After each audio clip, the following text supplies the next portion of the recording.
السلام علیکم ورحمۃ اللہ وبرکاتہ۔ الحمد للہ الذی رفع السماء بقدرته ودحى الأرض بمشيته وخلق الخلائق بإرادته واستوى على العرش كما يليق بجلاله وأشهد أن لا إله إلا الله وحده لا شريك له وأشهد أن سيدنا ومولانا محمدًا عبده ورسوله أما بعد۔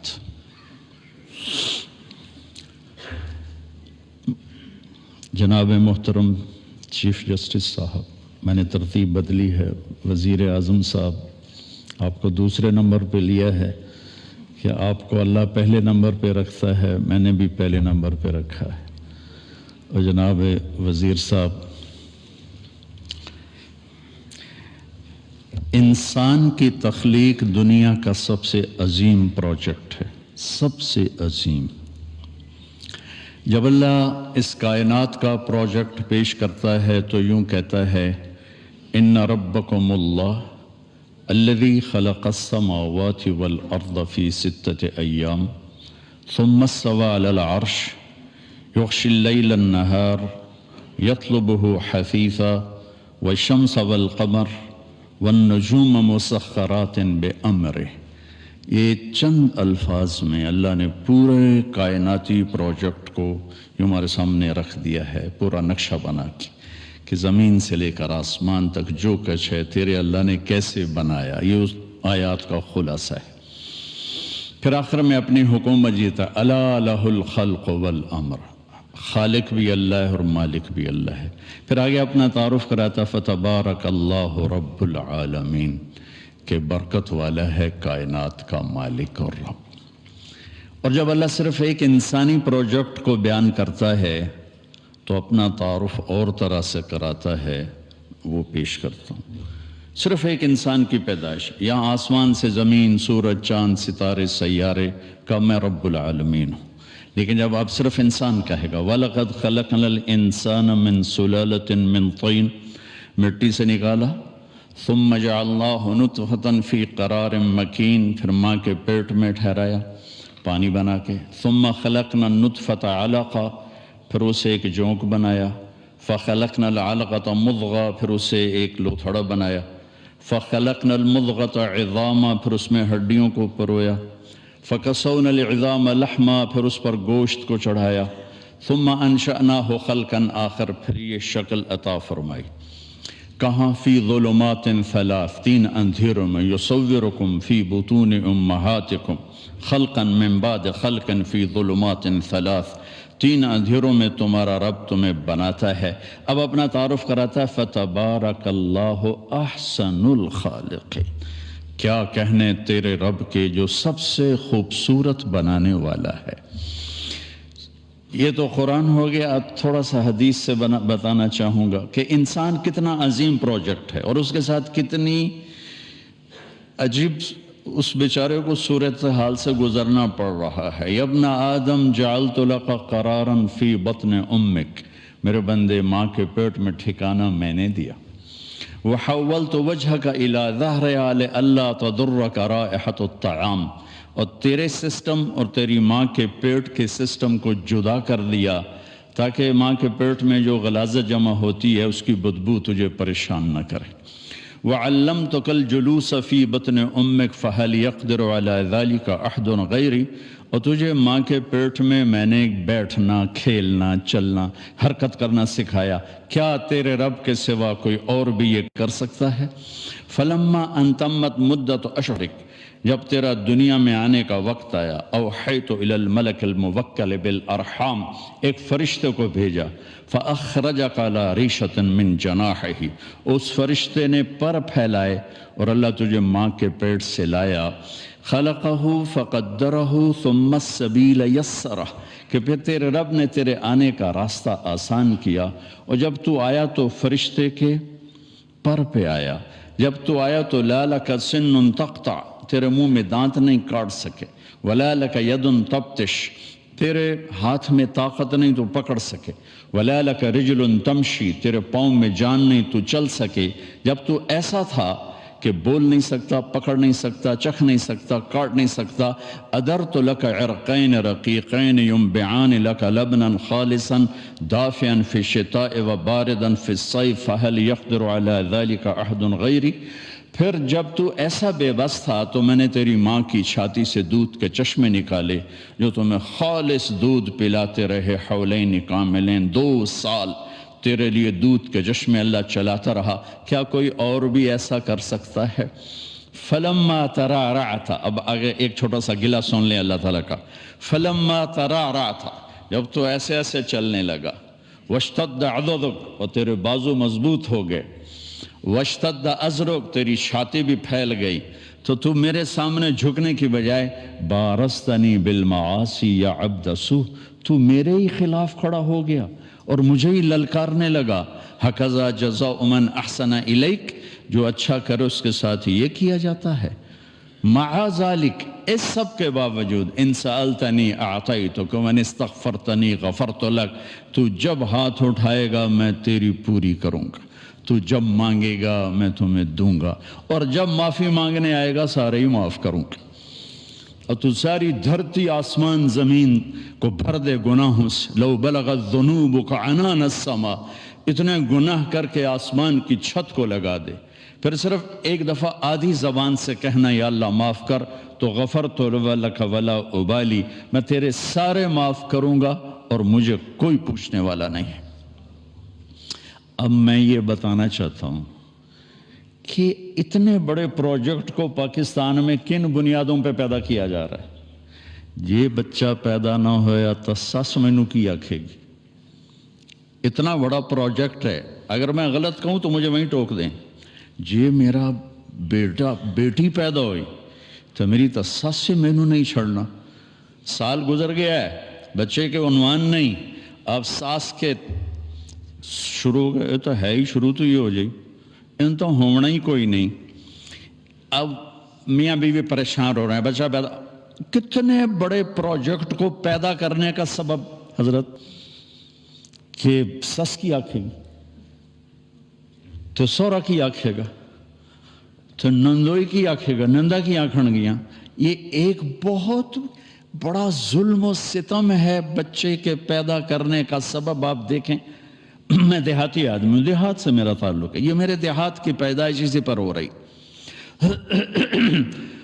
اور لڑکا کیا کہتا ہے، اگر اولاد نہ ہوئی تو میرے دوست کہن گئی اس کے تو پلے ہی ککھ نہیں، یہ تو ہے ہی ویلا، لہذا وہ چڑھ جاتا ہے پھر حکیموں کے ہتھے، شبابہ ور گولیاں، لگتا ہے پورا پاکستانی بیمار ہے، سورے پاکستان کی دیواروں پہ لکھا ہوا ہے شبابہ ور گولیاں۔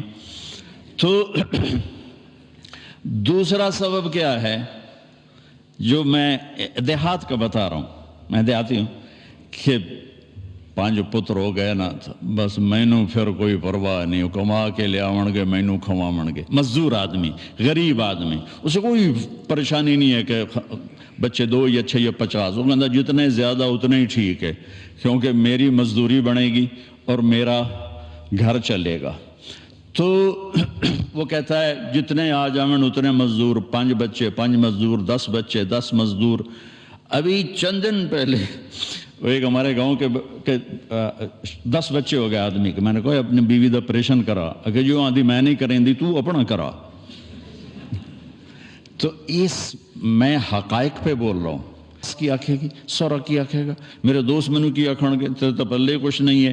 اور غریب کیا کہتا ہے، 10 کٹھے ہو جاؤں گے، دیاڑیاں کر کے لے آؤں گے میری روٹی۔ مالدار طبقہ کیا کہتا ہے، میری جائیداد کا وارث پیدا ہو جائے، میری جائیداد کہاں جائے گی، میں نے اتنے بنائے، میرے اتنے پروجیکٹ، میری اتنے ملے، ان کا وارث کون ہوگا؟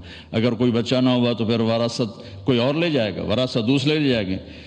تو ان ساری چیزوں کے پیچھے جو سبب ہے جناب عزت معاب، وہ جہالت ہے۔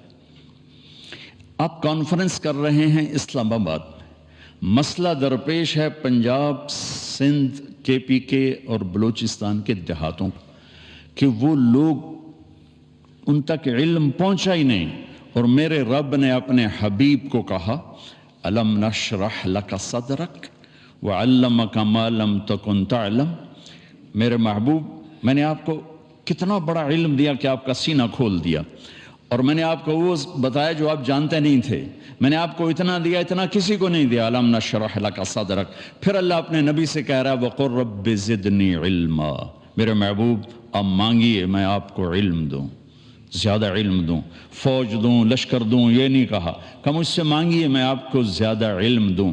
پہلی وحی میرے رب کی میرے نبی پر اتری اور اس امت کو پیغام دے گے اقرأ بسم ربک الذی خلق خلق الانسان من علق اقرأ وربک الاکرم الذی علم بالقلم علم الانسان ما لم يعلم۔ اور اس سے پیچھے حدیث کو کٹیں تو 5 دفعہ اقرأ آیا ہے۔ اقرأ، جبریل ایسے شیٹ لے کر پڑھیے یا رسول اللہ، اقرأ ما انا بقارن، مجھے پڑھنا نہیں آتا، فضمنی حتی بلغ من الجحد، کہ مجھے زور سے دبایا اتنا کہ میری پسلیاں درد کرنے لگی۔ اقرأ 2 دفعہ، ما انا بقارن، مجھے آتا نہیں، فضمنی حتی بلغ من الجحد، پھر زور سے بھینچا یہاں تک کہ مجھے پسلیاں درد کرنے لگیں۔ یا رسول اللہ اقرأ، پہلی دفعہ بھی ہو سکتا تھا، 3 دفعہ اقرأ جبریل کی زبان سے، 2 دفعہ اقرأ میرے رب کی زبان سے۔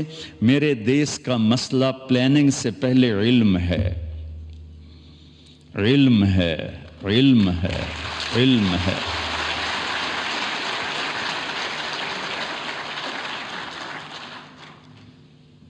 میں ابراہیم علیہ السلام کی ایک دعا، ساری حکومت بیٹھی ہوئی ہے، یہ سارے معزز قاضی صاحبان بیٹھے ہوئے ہیں، ایک دن کا عدل طارق جمیل کی 60 سال کی بندگی سے بہتر ہے۔ ایک دن کا عدل، ایک دن کا عدل، عدل یومن، عدل یومن، عدل و سنہ نہیں، سال کا نہیں، 6 ماہ کا نہیں، ایک دن کا عدل۔ میرے جیسا آدمی بیٹھا ہوا ہے، بخاری شریف پڑھا رہا ہے، مسجد میں نماز پڑھا رہا ہے، بچوں کو درس دے رہا ہے، اور ایک چیف جسٹس ہے، خسا صاحب اور میں گورنمنٹ کالج میں اکٹھے تھے، ان کو یاد نہیں ہوگا، مجھے یاد ہے، ذرا انہیں یاد ہو کہ نہ یاد ہو۔ تو عزیز اللہ نیازی صاحب شاید آپ کی یادداشت میں ہوں، تو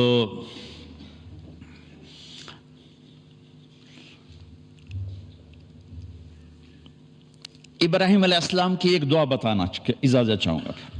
ابراہیم علیہ السلام نے جب مکے کی بنیاد رکھی تو 3 دعائیں مانگی۔ یہ 3 دعائیں کسی بھی فلاحی ریاست، مجھے یہ اینکر کہنے لگا کہ سوال جواب میں نا کہ کیا وزیر اعظم صاحب پاکستان کو فلاحی ریاست مدینے والی بنا دیں گے؟ میں نے کہا بنانے والا تو اللہ ہے، ہم تو تنکا بھی نہیں اٹھا سکتے اپنی طاقت سے، ہاں حکمران کی نیت کا اثر ضرور پڑتا ہے اگر، اور یہ پہلا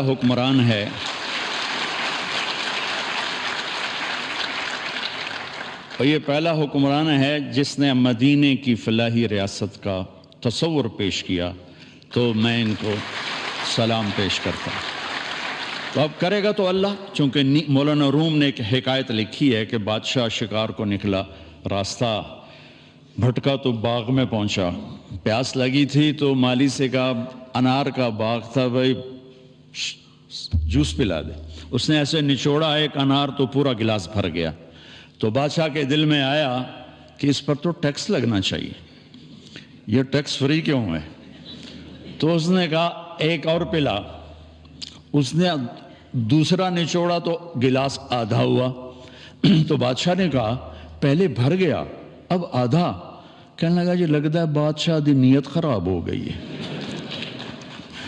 تو بادشاہ نے دل میں کہا یا اللہ میری توبہ، میں نہیں ٹیکس لگا تھا۔ کہا بھائی ایک اور پلا۔ اس نے پلایا تو پھر پورا بھر گیا۔ تو اس نے کہا اب کیوں پورا بھر گیا؟ کہا جی لگتا ہے نیت ٹھیک ہو گئی ہوگی۔ تو بادشاہوں کی یعنی اہل حکومت کی نیت کا اثر ہوتا۔ یہ پہلا شخص ہے جس نے کہا میں اسے فلاحی مدینہ کی فلاحی ریاست بناؤں گا، اللہ انشاءاللہ بنائے گا۔